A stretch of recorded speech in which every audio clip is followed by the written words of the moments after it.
Mahabang pila naman ang sumalubong sa mga pasahero at sasakyan na sasampa sa Roro sa Batangas Port. At may kinumpis ka rin mga patalim, mga gamit na madaling magliyab, pati hilaw na karne. Saksi live, si Denise Abante ng GMA Regional TV, Southern Balitang Southern Tagalog.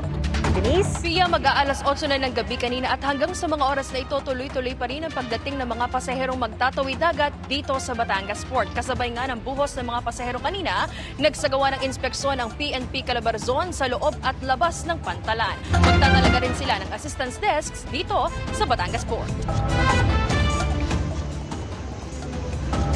Mas pinahigpit pa ang seguridad sa Batangas Port ngayong dagsa ang mga biyahero. Naka-maximum security na rin ang PNP sa loob ng pantalan, katuwang ang pamunuan ng PPA-PMO Batangas. Nakadeploy sa iba't ibang kalsada, simbahan at iba pang place of convergence ang mahigit 7,000 na pulis.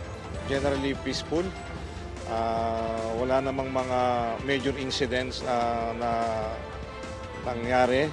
But then, Wednesday pa lang ngayon, meron pang Huwebes, Biyernes, Saturday and Sunday.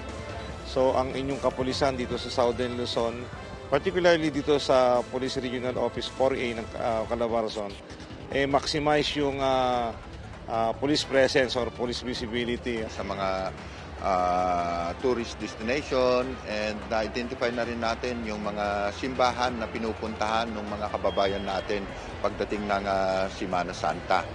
And meron din tayong 2,000 plus na mga volunteers, no? Kasama din yung mga barangay tanod, to include itong mga kasamahan natin sa EFP, meron din tayo sa BGMP.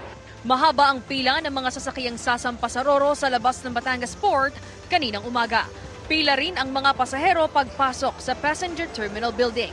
Mabuti na lang, online nag-book si Aaron para sa kanilang summer pasyal sa Puerto Galera. Expected na po na marami po talagang uuwi sa kanilang probinsya, kaya po, yes po, mag-walk-in. Kaya mas okay po na mag-online booking po para less hassle po. Ngayong Miyerkules Santo ang huling araw ng pasok o trabaho ng maraming empleyado. Baga-bagahe pa rin ang bitbit ng mga magbabakasyon.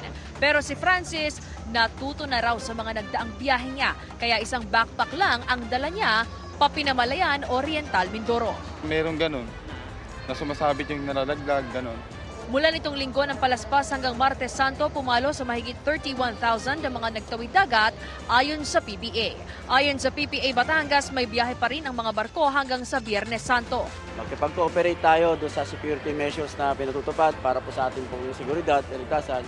At sinisiguro naman ang pamunuan ng Philippine Ports Authority na magiging maalwan ang inyong karanasan. May nakumpiska pa ring hilaw na karne sa pantalan na mahigpit na ipinagbabawal kasama ang mga patalim at combustible items. Paalala naman ng Philippine Coast Guard sa mga pasaherong nagvi-video habang naglalayag, iwasang pumunta sa gilid ng barko para iwas disgrasya.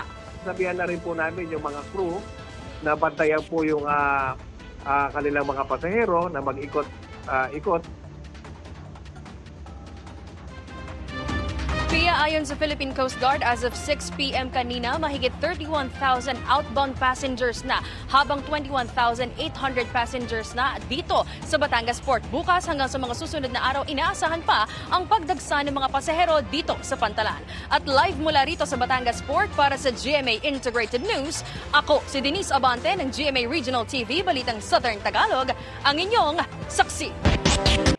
Mga kapuso, sama-sama tayong maging saksi. Mag-subscribe sa GMA Integrated News sa YouTube at para sa mga kapuso abroad, samahan niyo kami sa GMA Pinoy TV at sa www.gmanews.tv.